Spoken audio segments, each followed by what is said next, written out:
Welcome to Hope at Night, featuring Kory and Jessica Meidell,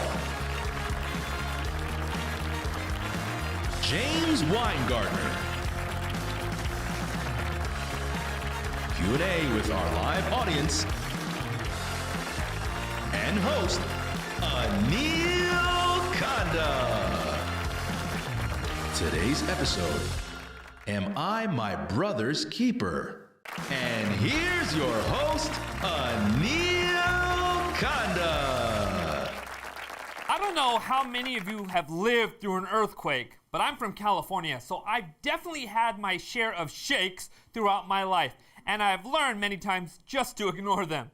But if there ever was an 8.0 earthquake and buildings are collapsing all around me, I'd want to get away as far as possible from all of that. Today we're going to meet a couple that does exactly the opposite. They are from Gideon Rescue Response Team, and once they hear there's a disaster, they pack their gear, get their certified search and rescue dog, and head straight to the epicenter. Let's give a warm Hope at Night welcome to Kory and Jessica Meidell.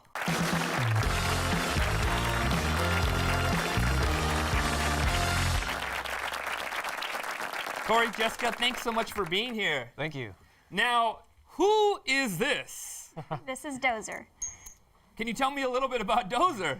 Dozer is a certified search and rescue canine, and she can find live and deceased people. Now, you guys are part of a group called Gideon Rescue. What exactly is that? We go help people in disasters. It's, I guess, as simple as that. All around the world, in our own backyard, or in Turkey. Whoever needs it. So whenever there is a disaster, catastrophe, you guys pack up and head straight to that? Yeah, yep. That's incredible. We can't get them all, but we get as many as we can. Where are you guys located? So we're in Ardmore, Oklahoma, halfway between Dallas and Oklahoma City. That's fantastic. Yeah.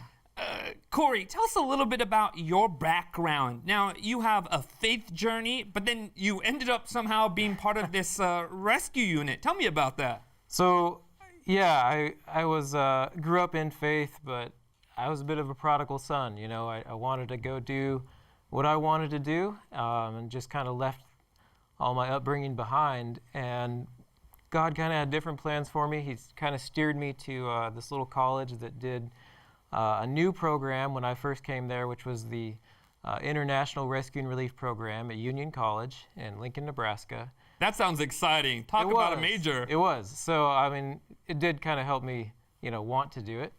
And while we were there, we went to disasters and we went to some difficult parts of the world, and I saw folks really display faith while they're helping other people, and that really planted some seeds. It took a while before those seeds kind of sprouted into helping others, myself.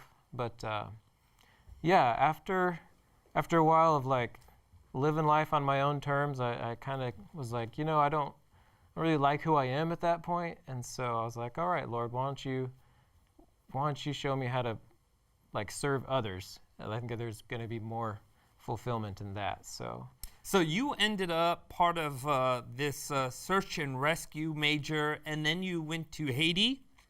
Yeah, so that was the very first response of our team, the Haiti earthquake of 2010, the particularly bad one.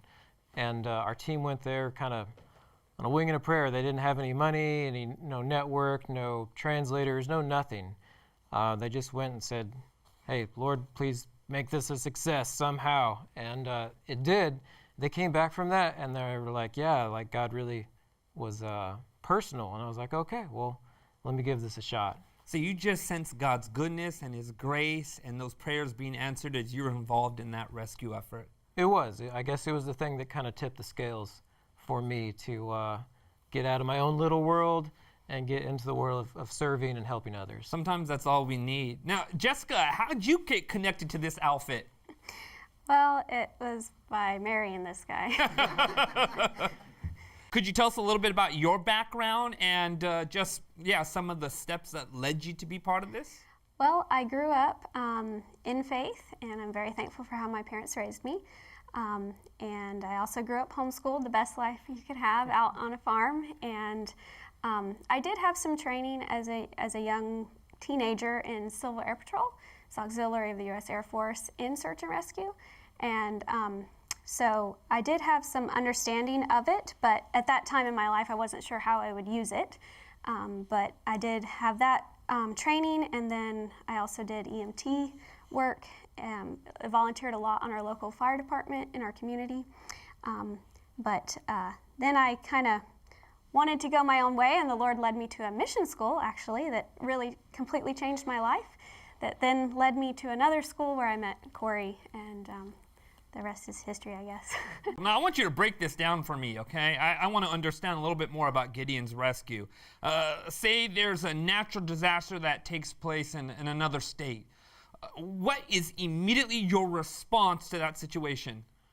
Well, I mean, we try to look at the disaster and see how much maybe it overwhelms local resources, and we just say, okay, Lord, do you want us to go on this? Could we be of service there? Would we be able to help people and provide something that they're going to value? And if that's the case, then we go.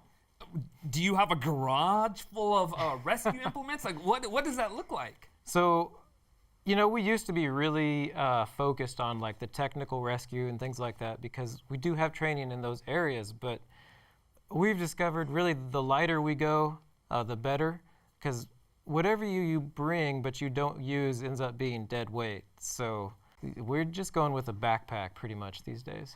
Incredible. Yeah. Now, could you share some of the experience you've had throughout this whole time with being part of Gideon's Rescue? So in 2021, late summer, there was a disaster in Haiti again, another earthquake.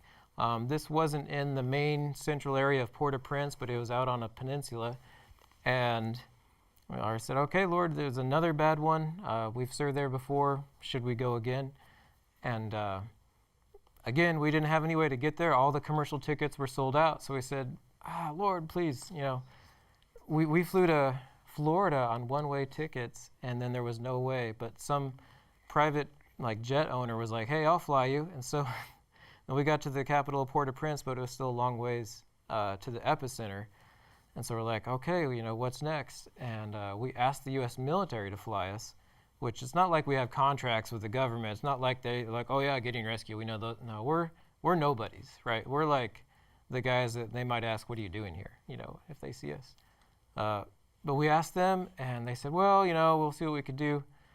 And then a little bit later, they said, well, actually, the commander said, I've been here for 3 days straight working, and one of my team members just died, and I haven't had anyone to pray with about that. Would you pray with me? And we said, well, yeah, we'd love to be of service and do that because he has an important job. He's taking care of all the medic evacs from like the people that are needing better hospital care at the bigger hospitals. And so, yeah, we prayed with him, and then by a miracle, this guy walks up and he's like, hey, Commander, these two birds, whatever you want to do with these helicopters, they're at your service. So he looks at us and he's like, when do you guys need to go? That's incredible. Yeah. What were some of the things that you encountered when you began this rescue effort?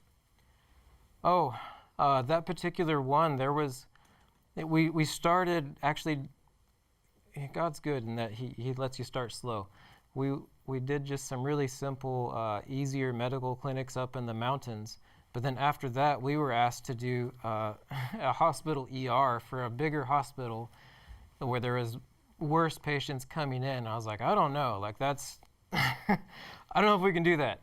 But all of a sudden, like the college we graduated from was like, hey, we got a bunch of medical people if you need them. And I was like, oh, that's the staff we need. So yeah, we were able to go and do that. Wow, so you set up this, on-site hospital and were able to help people out. They were able to take us in, and yeah, other people came from other countries. There was a Mexican team of Jewish doctors. There was an American Wait, did you team say of a doctors. Mexican team Yeah. of Jewish doctors? Yeah, Did I get that right? Okay. Right. Yeah, and they were great to work with too. That's They were fantastic. Very good. Now, you guys also went to Turkey. What happened there? On the plane ride there, we didn't know where we were going to do our service.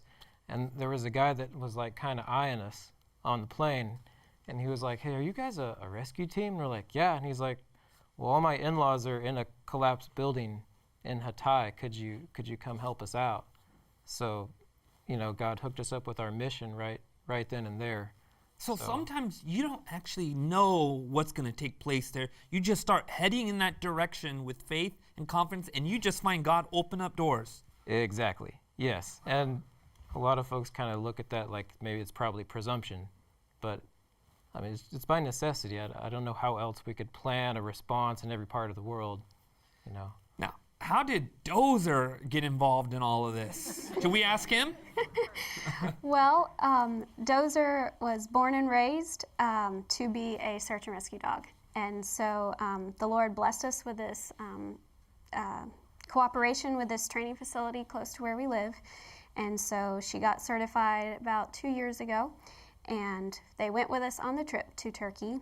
And what we were able to do as soon as we got to Epicenter, families, of the people that are missing and trapped would come up to us just begging us, like pulling us, like trying to pull us to their family's home, just pleading with us to use our dogs to search, to try to locate. The challenge over there was that, you have these apartment complexes, 5 to 10 stories tall, and they're just pancaked. And these people say, this is, where my family is. But the earthquake happened at night, so these people were trying to get out. So they know where their family's dwelling was in this building, but they don't know if their family, where they are, So our dogs were able to help locate the most probable place to dig, because in a site like that that's so big, and it's a lot to dig through concrete, it's really nice to have a pinpointed area of where to concentrate your efforts. So our dogs were able to help locate places where, unfortunately, it was mostly recovery of bodies, but we were able to help people find their family members, and it was a tremendous help to the community. That's right. It'd bring closure, to that experience. Yeah. What other things did you encounter with this earthquake that took place in Turkey? What were you guys expecting based upon the reports that were coming back? So we went to one city, and there was 10 or 12 other large cities.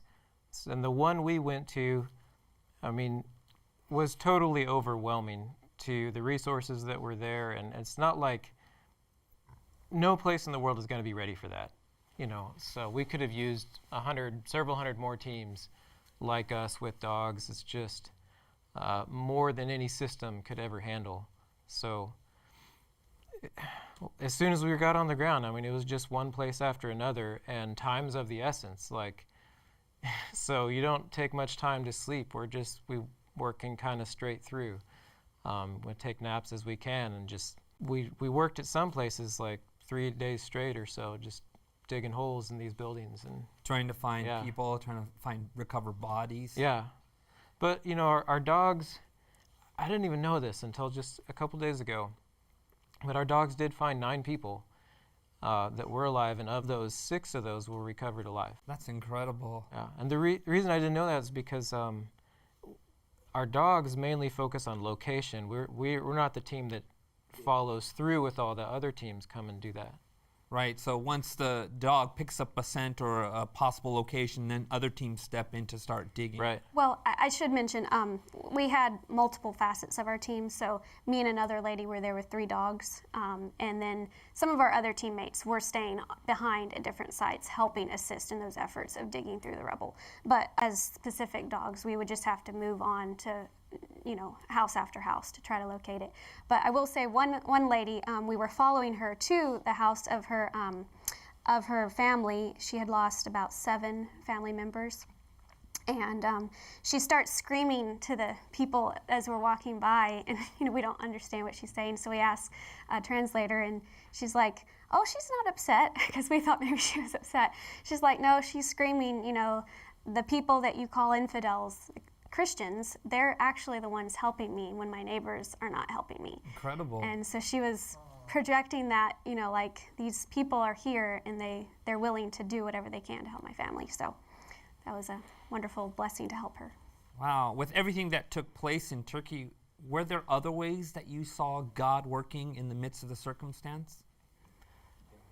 Yeah, as bad as it was, there were still a lot of people that were recovered a long time after. And this was wintertime, and people were being recovered alive a week later, 2 weeks later, 3 weeks later, 4 weeks later. One of the guys that teamed up with us, a wonderful German man, he found a boy that had been stuck in there. This was about a week after. And he said, well, how was it? He asked the boy, being in there all by yourself, trapped in this. And the boy says, oh, I wasn't alone. He said, there was a man that came in white to me every day and gave me food and water. That's incredible. Yeah. I mean, just God's mercy is there even in the midst of the very worst experiences of earth. Disasters and these catastrophes, God is still working in spite of what takes place. Very much so. And usually in the disasters, I mean, you'll see like how bad the destruction is, how bad the structures and the homes are just destroyed, and you think, man, who could have possibly lived through this? And then you find out, well, actually most people did. And I'm just like, really? Like that? It's just the mercy of God is still there, and I don't think people recognize that as much. Maybe for those that are there and those that see the loss that could have happened and didn't. Wow. So the man that flew you over there, Yeah. right? Whatever happened with the rest of that story? So he's actually joined us in doing disaster responses for others. He's joined the team. Yeah. That's incredible. So we went to a tornado in Little Rock, Arkansas recently, and he was there for that. Yeah. That's fantastic. Brought his wife. So whenever there's something like a disaster that happens, do you have to go international? I mean, do you have to be trained to be part of this? Well, training is good. I mean, all the tools that you have in the toolbox, the better. But, anyone who wants to be of service will find a way to be of service. That's right. Whenever there's people in need, God can definitely open up those doors. And that's not just in another country, that's all around us. That's right. That's incredible. Now, what is the meaning behind the name Gideon's Rescue? You want to do that one? Well, the story of Gideon in the Bible is very inspiring because, there was a major disaster happening, an army coming that was very powerful and very big, and Gideon, rallied the troops, and there was not enough in his mind, and the Lord says, no, it's too many. And they go through this process of elimination, and it comes down to 300, which, that's not much to go up against an army. And also the methods. On our logo, we have a trumpet and a torch. And, the methods of war that the Lord instructed Gideon to use were not normal. And so we take a lot of inspiration from the story because we are a small team. We don't have the resources of, the worldly teams and the finances that they have, but the Lord can use a small group of people to do a mighty work and to share his name and to glorify him through unconventional means sometimes. So what ultimately you would say makes you different than other rescue teams out there? I'd just say the ability to go and respond in faith with not knowing how it's going to work out, without the contracts, the agreements. We're not a FEMA team. We don't have all those things ready to go. So for us, it's like we really don't know how it's going to work. It'll fall on its face unless miracle after miracle makes it work. And as you guys step out in faith, you begin just to see God opening up doors. Yeah, very much so. And for people who haven't responded with us before, this is a new, uncomfortable experience. They're like, I don't, what do you guys have planned for tomorrow? I'm like, you're going to have to ask God because I don't have too much for you. And they're like, okay, so. Wow. What's the most recent experiences you guys have had in regards to rescue? Are you from California? I'm from California. So I just came back from the Los Angeles mudslides. Oh. Yeah. With the floods that took place over there? So we extracted 5 cars out of the mud, and they all worked good after pulling them out with heavy equipment and digging them out from the mud. And rich people need loving too.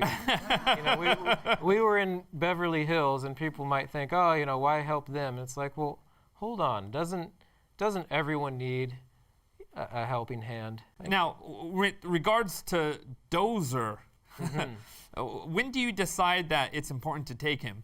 Well, my dogs go with me everywhere because I don't have anybody to take care of them. So whether or not they're used on a disaster, they always come with me. And they can be a blessing to people just by being themselves and encouraging people. But we try to gauge it by the severity of the situation. And the most severe places besides local things that we've dealt with for missing people and stuff was Turkey, in Mayfield, Kentucky, tornado and flooding that happened in Kentucky. So someone who is watching this, someone who's listening to this, how can we help with all that's taking place? A lot of people think that you have to be official and certified and everything just to go help your neighbor out. It's true that there are roles that I suppose that the proper law enforcement or so on has to do, but it's not like they handle everyone's needs. When disasters hit, that family doesn't just need a technical rescue. They need someone to be a shoulder to cry on, to be someone to listen to, just to show them some loving care and that there's another person that cares about them.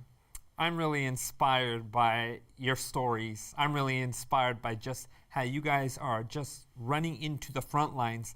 And this is what Christ did for us. He came to the front lines to try to help us. And just your example is just really encouraging.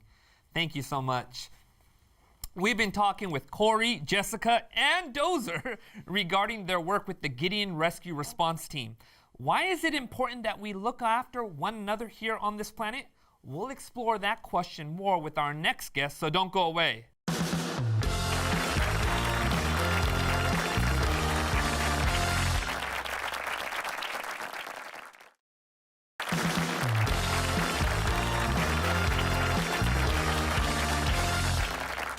Welcome back to Hope at Night. We met Kory, Jessica, and Dozer from the Gideon Rescue Response Team and seen and heard how God is using them to help people in the middle of disaster. Next, we're going to talk to someone who looks at disaster from another angle. Now, if you were to encounter a flood or hurricane, the first number you'd probably call would be first responders. But a close second after any loved ones will probably be your insurance agent. He's the president of a risk management company, a lawyer, and an ordained pastor. Let's welcome to Hope at Night, James Winegardner.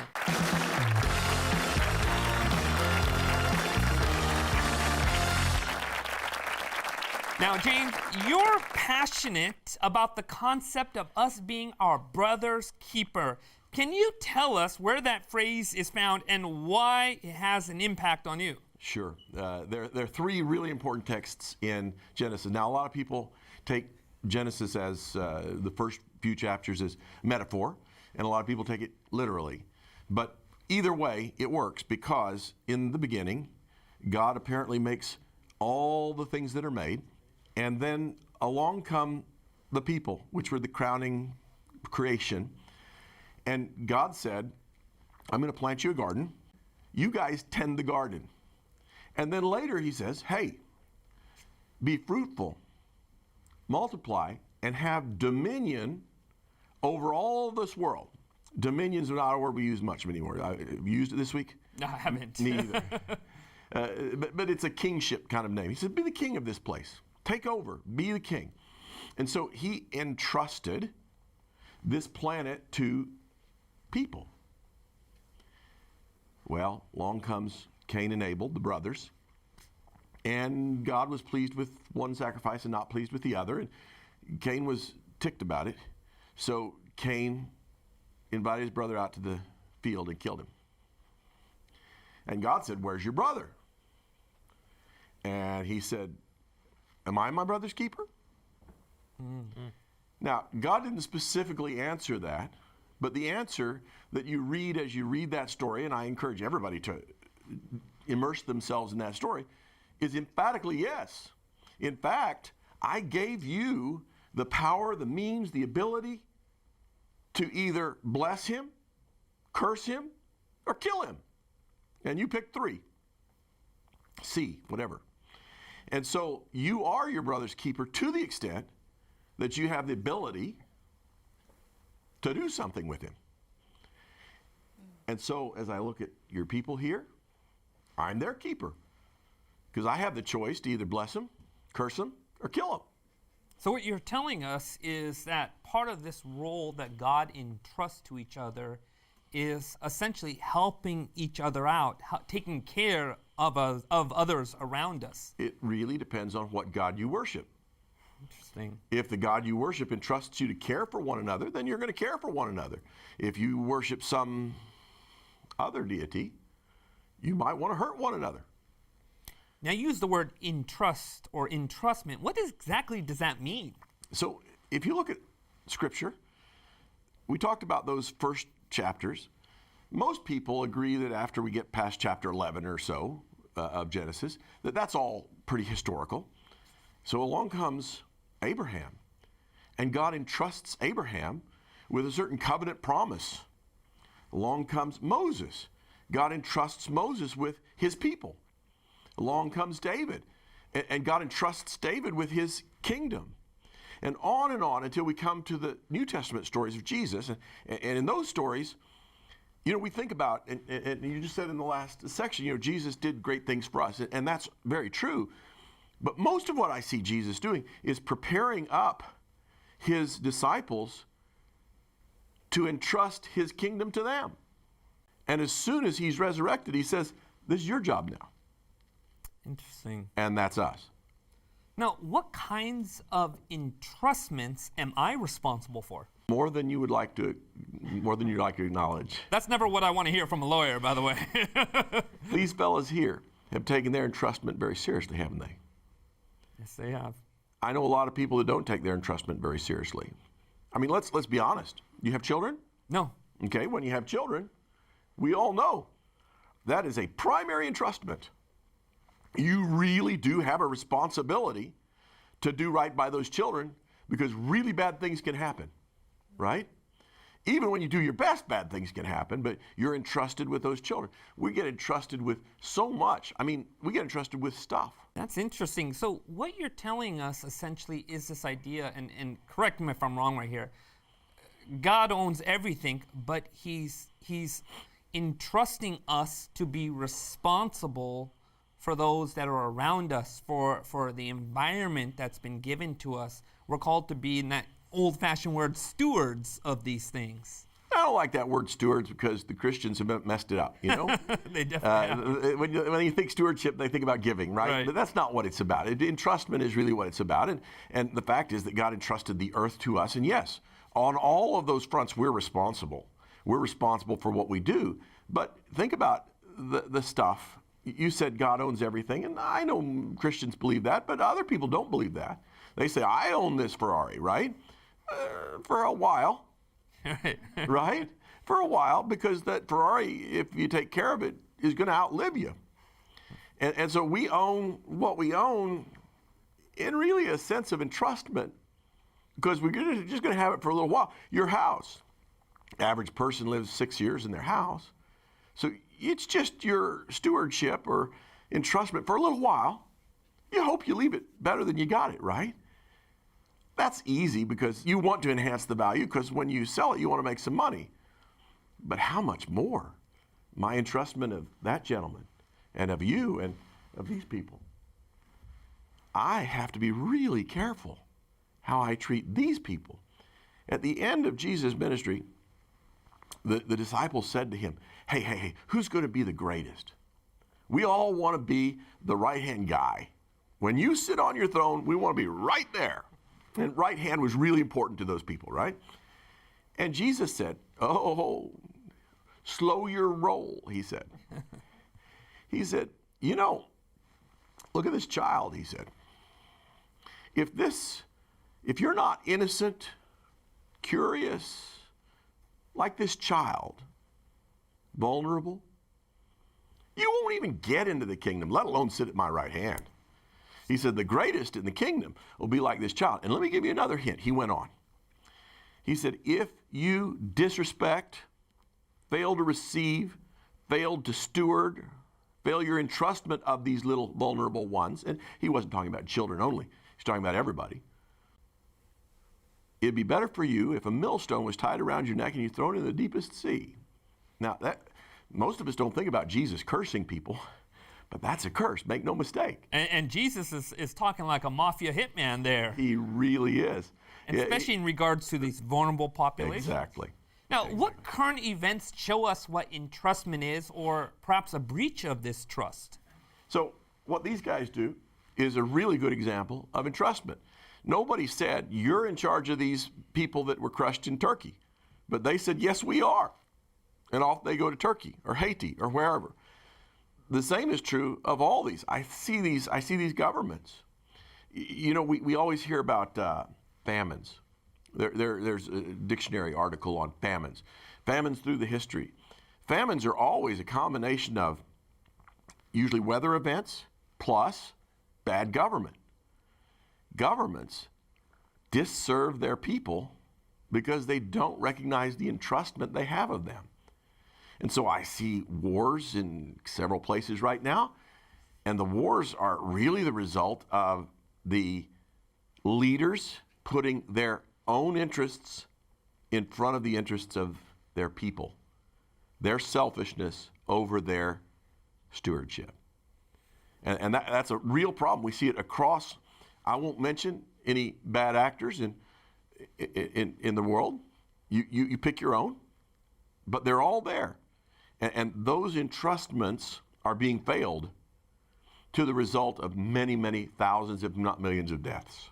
It's very true. We see this happening all around us. You know, as you are talking and as Kory and Jessica shared earlier, I was thinking about the story of the Good Samaritan. And it's a fascinating story. It's a story we sometimes bring up. You know, you have this man who was robbed, coming back from and beaten and stripped of all his clothes. And then you have this religious man shows up. It says he looks at the man and then just keeps on walking. And then a Levite, someone who was from this religious tribe, shows up and he looks at this man on the ground and he leaves. And then you had a Samaritan, someone who wasn't even a complete Jew, half Jew, and I think the other part was Edomite. And he shows up and he starts ministering and helping this man out. And what's really fascinating about this whole story is you never get one word coming from the man who was beaten. Never a thank you. Never any gratitude. But let's go back. You also didn't get a request. You didn't. The man's laying on the ground bleeding. He didn't say, won't you please help me, to the religious guy. He doesn't say, won't you please help me, to the other guy. He doesn't say, won't you please help me, to the enemy. The enemy comes by, he's still laying there bleeding. And the enemy says, I have an entrustment. This is a human being that God created in the same image of himself as I am, and I have a responsibility to this guy. Amen. And so he picked up his responsibility without being asked. What's really fascinating, it never tells us about the Good Samaritan's religion, which was a little bit different from the Jewish religion. It had been really degraded over the decades. And yet Jesus is using the story of this man who out of just compassion. What do you think was Jesus' driving point with that whole story? We don't have to wonder, because his last sort of big parable, his last sort of big story, it's not really a parable, it's kind of a story, it's a prophecy almost. He says, there's going to come a day, and the last thing, and again, it doesn't sound much like a story, it sounds like something that's going to happen. He says, there's going to come a last day, and on that last day, I'm going to physically divide people into two groups. Well, when he starts with that, you might want to perk up your ears and wonder, how does he make the decision? And the decision he makes, he says, is one group is going to be the group that took their entrustment, stewardship of others seriously. And the other group is those who blew it off. And he says, if you take care of the poor, the lonely, the unhealthy, the downtrodden, the imprisoned, the sick. You're doing that for me. And if you didn't, there's going to be weeping and gnashing of teeth. It's that clear. He doesn't say, if you did this and that, those other little religious finery. He didn't say anything about the religious finery. He said, if you cared for people, if you took your stewardship seriously, here you are. If you blew it off, there you go. That's fantastic. Kory and Jessica, what do you think is the point of that story? So I think of it as the original search and rescue story. Because you think about it, like the guy is out there and he finds him, right? So that's locate. In search and rescue, there's an acronym, LAST, locate, access, stabilize, transport. You think about it, he locates him, he accesses him, and he stabilizes him, pouring in the wine and the oil, and then he transports him on the original four-wheel drive, right? the burro or the donkey that he had, and then he transports him to definitive care, which was the inn. So, yeah. For me, it's go and do thou likewise. That's what he ends with, when he says, the guy's like, okay, it was the guy that showed mercy on him, and Jesus' response to him is go do likewise.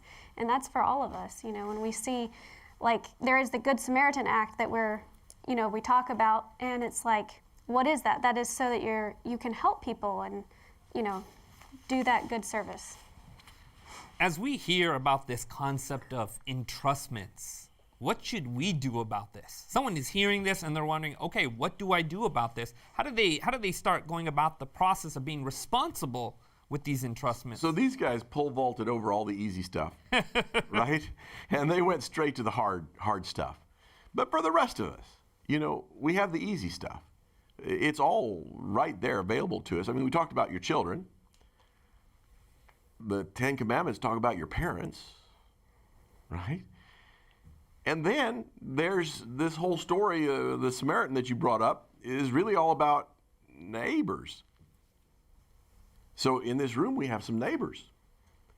And our total responsibility, that story, it's what it was about. We talk about what they did and the intricacies of the story, but what the story was really there to point out was that we are responsible for one another. And so if you have a neighbor in your neighborhood or in your apartment building and they're lonely, you know what to do. Call them. Take them somebody. I was amazed by a neighbor at my neighborhood the other day. We help his kid find his ball when he kicks it over our fence all the time. And so that's the totality of our relationship. And we help him over again. And then they were grateful, and she comes over bearing fish. I guess her husband went fishing, and she shared a fish with us. Well, that is exactly what we do as neighbors, is we care for each other in the way that we expect that they could use the care. If you know somebody that needs a ride, if you know somebody that needs something, we live in an opulent world. We have so much stuff. Oh, so much stuff. And sometimes we take our stuff and we throw it away. Sometimes we take it to the thrift. Sometimes we do other stuff. We have stuff. If I gave away 60% of my stuff, I'd never miss it. Maybe my neighbors need my stuff. Maybe we just give them away. That's right. Simply paying attention to what's around you will help you know what the needs are. That's right. That's fantastic. I really believe the world needs to hear more of this, to recognize this important concept of entrustments. And just to see this played out with Gideon's Rescue, this has been fantastic. We've been talking with James Winegardner, president of Adventist Risk Management, on what it means to be our brother's keeper. We'll be right back with our Q&A session with our live audience, so don't go away.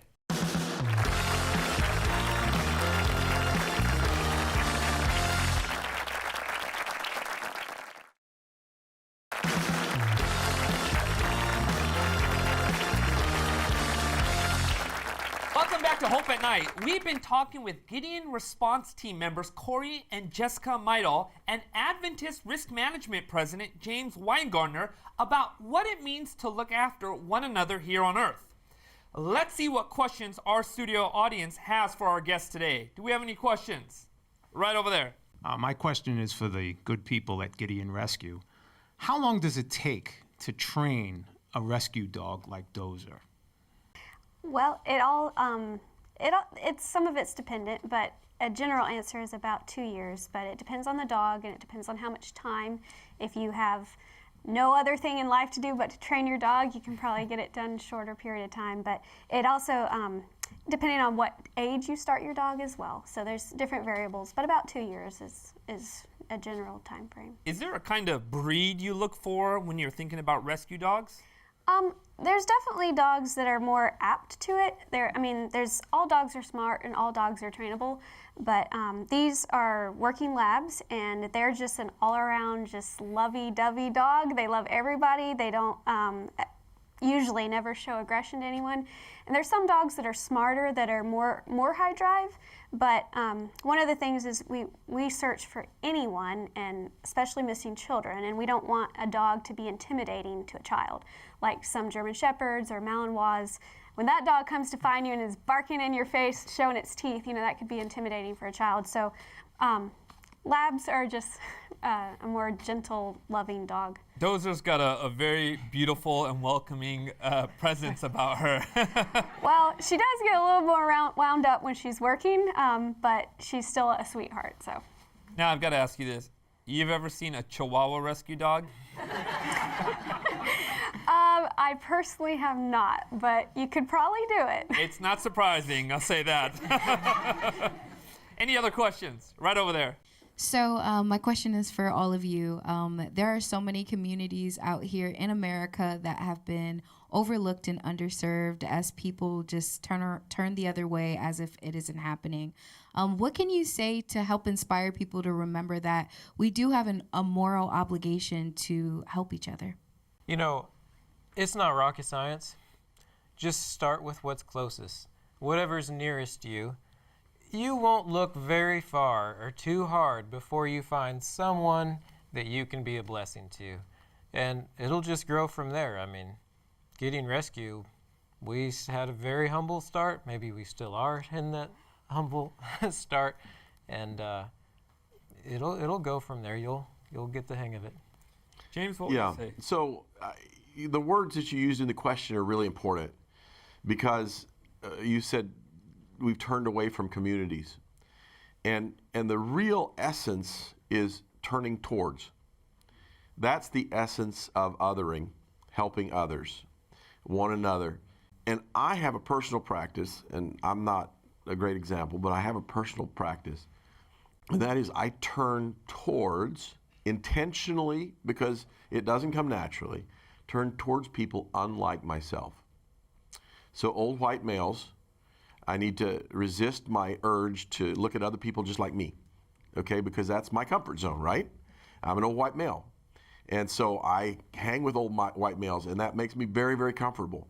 So what I do intentionally is I look for the other that's different from me and make sure that what I'm doing is respect first and then kindness. Because sometimes people who want to help others do it with a sense of pity or something else that may not be completely healthy and maybe even be toxic. So respect first and kindness. Wonderful.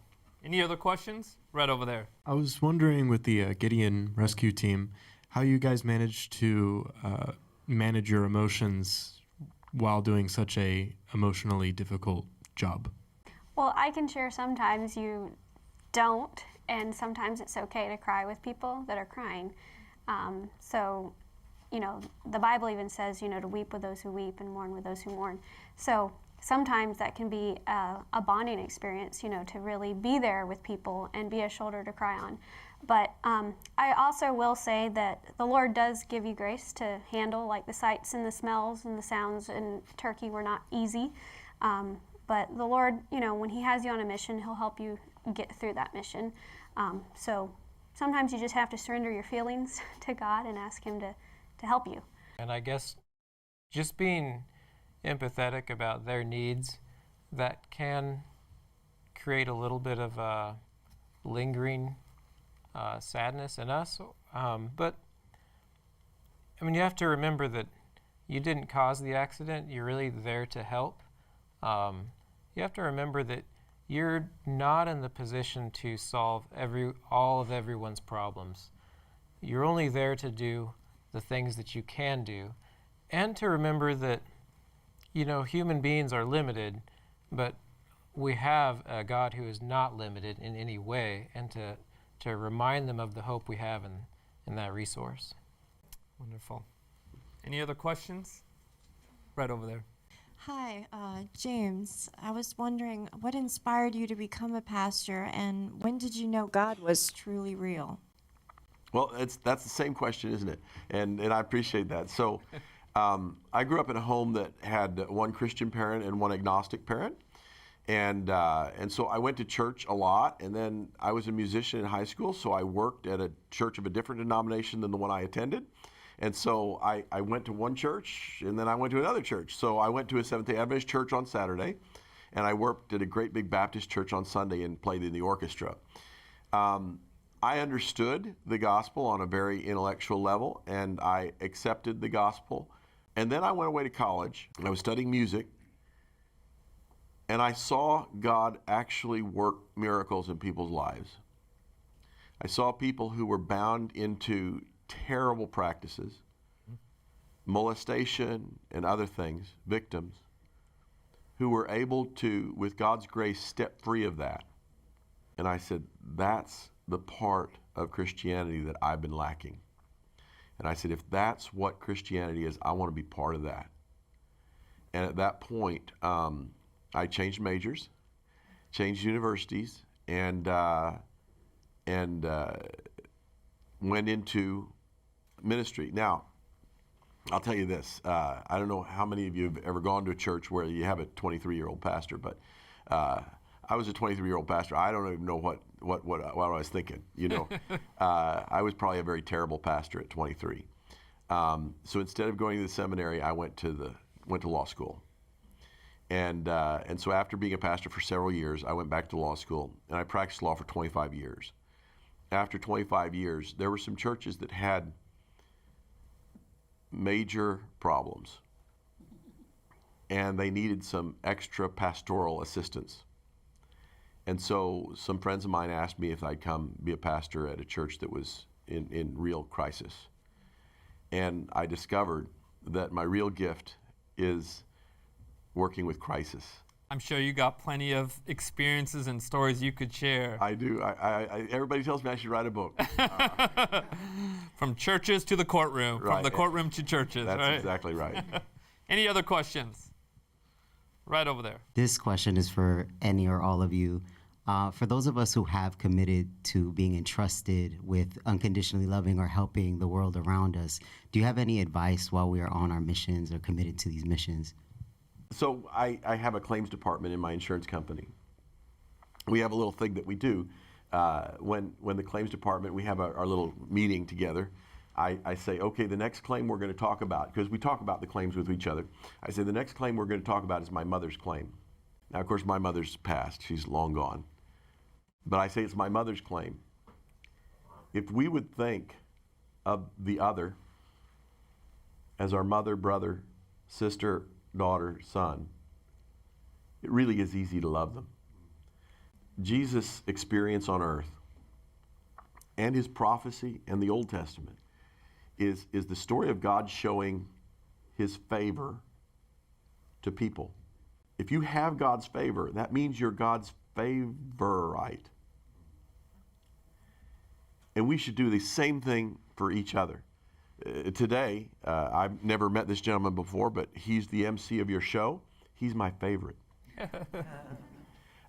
know, it's easy for me when I have 3 beautiful children, and I look at those and they're my favorites. You know, if I looked at them and I looked at your children, sorry, they're my favorites, right?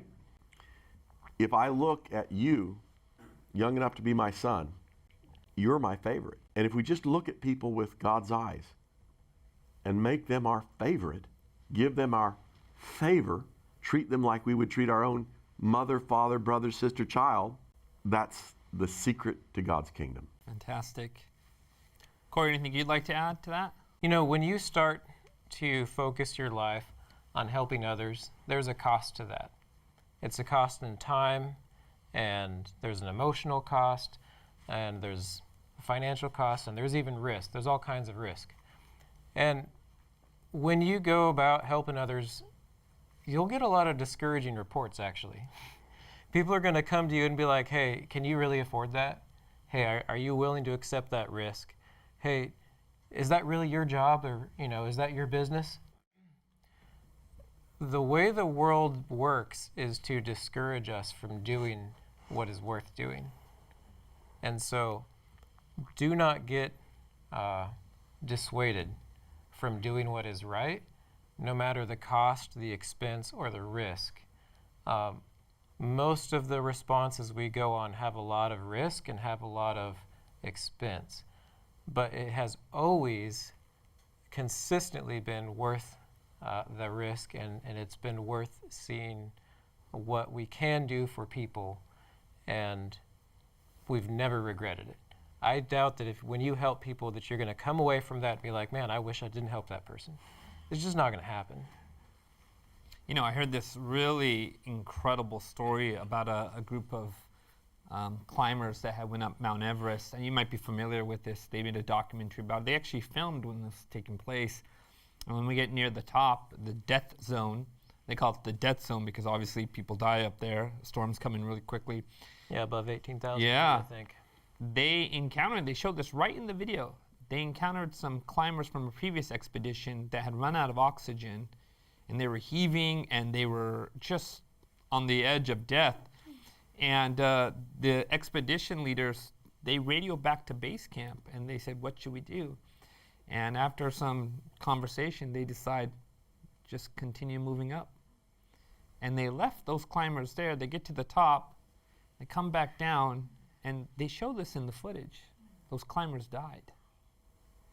And it really was a modern day parable of the Good Samaritan that took place. Do you just choose your own way? Do you just try to reach your goals, your plans, and you step on people all around you to get to that place? In the end, the people who came back from that expedition, still to this day, it haunts them. So there's a verse that has become meaningful to me lately, and that is, eye has not seen nor ear heard the things which God has prepared for them that love him. Meaning that when you go out of your way, God is going to see to it that you are going to grow and develop and be rewarded in ways that you couldn't imagine. Meaning that it's going to come back to you not in any kind of way that you could picture, but it's there, and that's how it's going to work. And so that's, again, what we've experienced in 13 years of disaster response. And I'm looking forward to what God does next. Awesome. I guess what I could say for me is, I just want to do for others as I would want them to do for me if I were in their shoes. So what would Jesus do? He would love people and help them and go out of his way to serve people. That's a great principle to remember and to shape your life to.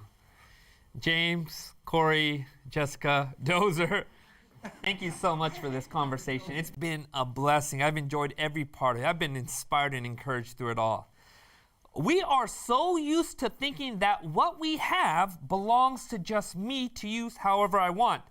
But I'm realizing more and more that our resources, our money, our time, our education, our health, our relationships, our very lives have been given to us, not just for ourselves, but so that we can take care of one another, especially those who have less than us. So what has God entrusted you with today? And how will you use these things to help someone else? Because when we mirror the love that God gave us, we can spread hope at night. Take care and see you next time.